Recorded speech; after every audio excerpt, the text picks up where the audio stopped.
আমরা আজকের টিউটোরিয়ালটার মধ্যে দেখব যে ইফ এলস এই দুইটা কন্ডিশন আমরা সি প্রোগ্রামিং এর মধ্যে কিভাবে কাজে লাগাতে পারি। তো সি প্রোগ্রামিং এর মধ্যে আমাদের একটা গুরুত্বপূর্ণ অংশ হচ্ছে ইফ এলস স্টেটমেন্ট। তো প্রথমে আমি এখানে stdio.h এই হেডার ফাইলটা লিখে ফেললাম, তারপর হচ্ছে ইন্টিজার মেইন আমার মেইন ফাংশন। তো নেক্সট হচ্ছে এবার আমি আজকে একটা গুরুত্বপূর্ণ জিনিস দেখাবো, যেটা হচ্ছে আমাদের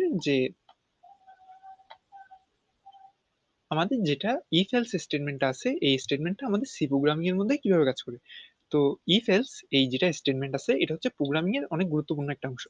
কারণ আমরা যখন পরবর্তীতে বড় বড় কোনো সফটওয়্যার ডেভেলপ করতে যাব কিংবা সি প্রোগ্রামিং এর সাহায্যে কোনো একটা অ্যাপ্লিকেশন তৈরি করতে যাব, তখন হচ্ছে আমাদের কাছে এই ইফ এলস এই যেটা সেগমেন্ট আছে এটার খুবই হেল্প নিতে হবে। ইফ এলস স্টেটমেন্টটা প্রায় আমাদের, যদি আমরা প্রফেশনাল লাইফে প্রবেশ করি প্রোগ্রামারের জন্য, ইফ এলস স্টেটমেন্টটা প্রায় ডেইলি ইউজ করতে হয়। মোট কথা হচ্ছে ইফ এলস স্টেটমেন্টটা হচ্ছে আমাদের যে খুবই গুরুত্বপূর্ণ একটা অংশ প্রোগ্রামিং এর ক্ষেত্রে। শুধু সি ল্যাঙ্গুয়েজ না, আমরা যদি জাভাতে কাজ করতে যাই বা পাইথনে কাজ করতে যাই, সেক্ষেত্রেও আমাদের ইফ এলস স্টেটমেন্টটা খুবই গুরুত্বপূর্ণ। তো ইফ এলস স্টেটমেন্টটা কি জিনিস, এটা হলো মেইনলি যে ইফ আর এলস এই দুইটা কোড বা এই দুই লাইন কোড বলতে পারি, বা এই দুইটা সেগমেন্ট। তো এই ইফ আর এলস সেগমেন্টের কাজটা কি? প্রোগ্রামিং করতে গেলে আমাদের সামনে অনেক সময় এমন সিচুয়েশন আসে যেখানে হচ্ছে, ধরো একটা সংখ্যা যদি জোড় হয় তাহলে তুমি বলবে যে এটা জোড়, কিংবা একটা সংখ্যা যদি বিজোড় হয় তাহলে তুমি এটাকে আইডেন্টিফাই করবে বিজোড় হিসেবে। তো সেম ভাবে, কিংবা যদি তোমার কাছে একটা, তুমি যদি কয়েন টস করো, তোমার কাছে যদি হেড আসে তুমি বলবে যে আমি হেড পাইছি, কিংবা যদি তোমার কাছে টেল আসে তুমি বলবে যে আমি টেল পাইছি। এখন এটা তো আমরা হিউম্যানরা আইডেন্টিফাই করতে পারতেছি, কিন্তু আমাদের কম্পিউটার প্রোগ্রামে এটা কিভাবে আইডেন্টিফাই করে? এইসব ক্ষেত্রে যেখানে আমাদের কাছে কোনো একটা ডিসিশন নিতে হচ্ছে বা এমন একটা সিচুয়েশন আসতেছে যেখানে হচ্ছে একটা হলে আরেকটা হবে না, বা আরেকটা হলে অপর আরেকটা জিনিস হবে না, এমন কোনো কিছু একটা সিদ্ধান্ত নিতে হচ্ছে, তখন হচ্ছে আমরা ইফ এলস স্টেটমেন্টটা ব্যবহার করব। তো প্রথমে আমি একটা তোমাদেরকে এক্সাম্পল দিয়ে দেখাই কোয়েন্টসের এক্সাম্পলটা। তো প্রথম হচ্ছে আমি একটা ক্যারেক্টার ভেরিয়েবল নিয়ে নিচ্ছি, যেটা হচ্ছে আমার টস।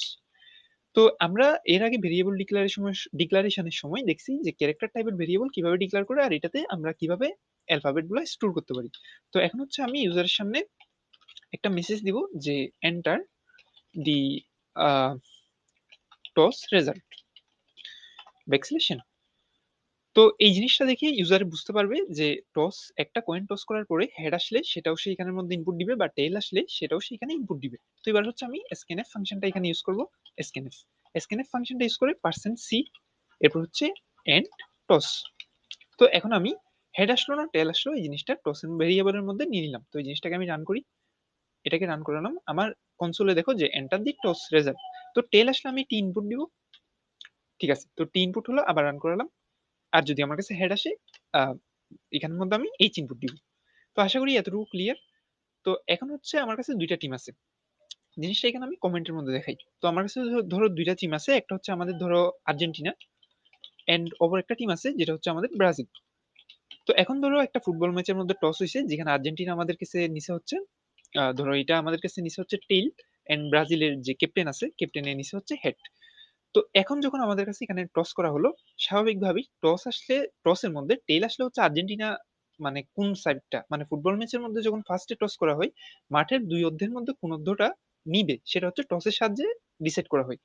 যে দলটা টসের মধ্যে উইন হয়, সে দলের অধিনায়ক বাছাই করে নিতে পারে যে মাঠের কোন অর্ধটা তারা নিজেদের অর্ধ হিসেবে প্রথমার্ধের মধ্যে নিবে।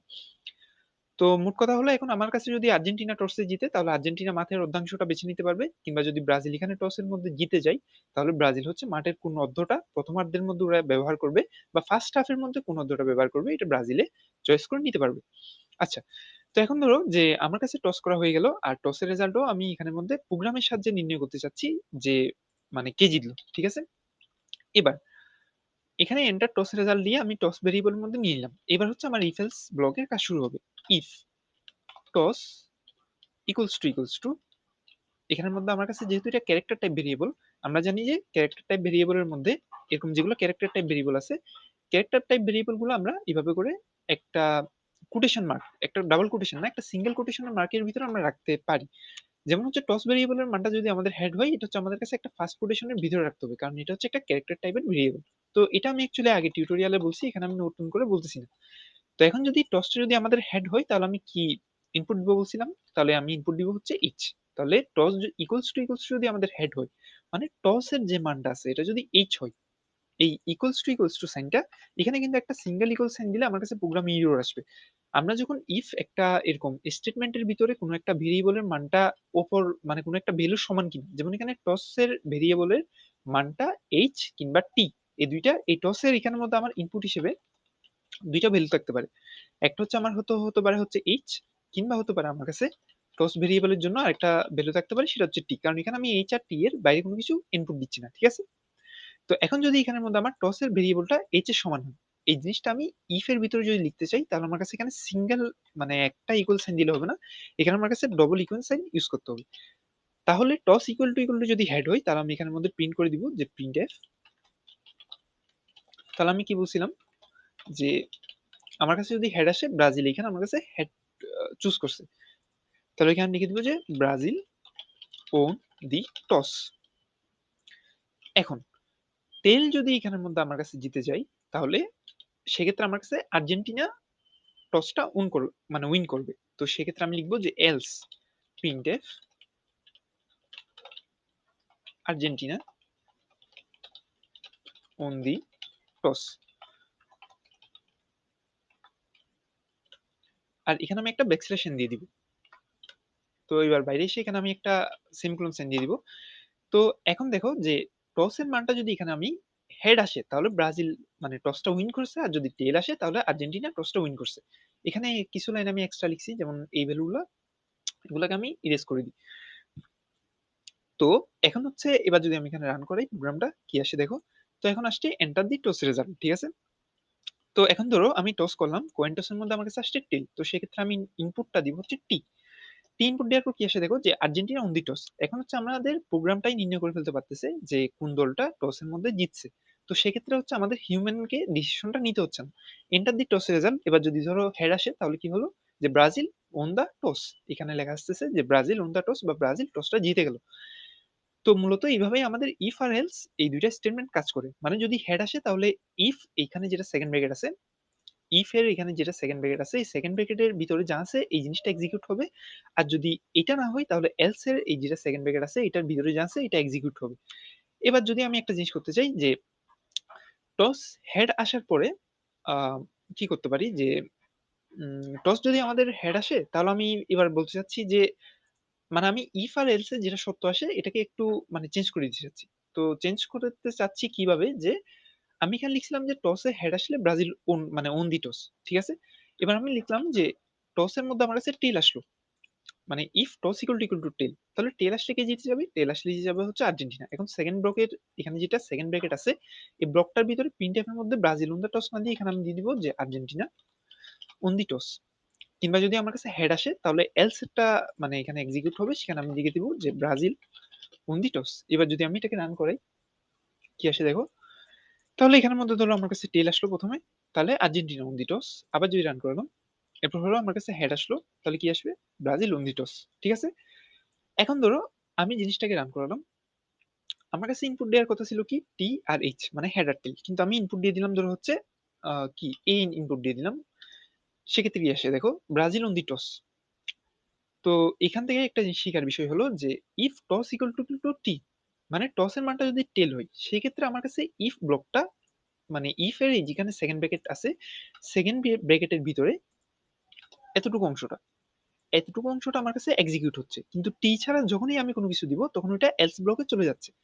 এখন আমি যদি একটা প্রোগ্রামকে ডিফাইন করে দিতে চাই যে টসের মানটা টি কিংবা হেড মানে টেল কিংবা হেড এর ভিতরেই আসবে, টসের মানটা টেল কিংবা হেড আসবে, এর বাইরে কোনো কিছু আসলে তুমি মানে দেখাবে যে রং মেসেজ।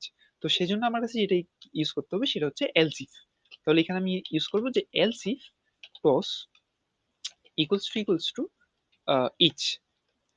এখানে আমি ফার্স্ট ব্র্যাকেট দিয়ে দিব, আর এখানে যেটা সেকেন্ড ব্র্যাকেট আছে এটা যেভাবে আছে এইভাবেই থাকবে। তো এখানে আমার কাছে টস ইকুয়াল টু হেড দেওয়ার মানেটা হলো যে প্রথমে যদি টসের মানটা টেল আসে তাহলে প্রিন্ট হবে যে আর্জেন্টিনা জিতে গেছে, আর যদি টসের মানটা হেড আসে তাহলে প্রিন্ট হবে যে ব্রাজিল ওন দি টস। কিন্তু এর বাইরে যদি কেউ কোনো কিছু ইনপুট দেয়, যেমন এবিসিডি এক্সট্রা কোনো কিছু ইনপুট দেয়, তখন হচ্ছে সেটা আমি এই এলস আরেকটা এলস ব্লকের ভিতরে রাখবো। তো এখানে আমি প্রিন্ট দিব যে printf you have entered wrong toss result, backslash n দিয়ে দিব। এবার হচ্ছে আমি এটাকে প্রিন্ট করাবো। তো এবার যদি এটাকে আমি প্রিন্ট করাই, রান করালাম, রান করানোর পরে এন্টার দি টস রেজাল্ট। এবার যদি আমি এদিকে আসে দেখো, you have enter the wrong toss result. তো এখানের মধ্যে এই জিনিসটা আসার কারণ হলো যে টস এর মানটা টেল হলে আর্জেন্টিনা অন দি টস এটা প্রিন্ট হবে, টস এর মানটা যদি হেড হয় তাহলে ব্রাজিল অন দি টস এটা প্রিন্ট হবে।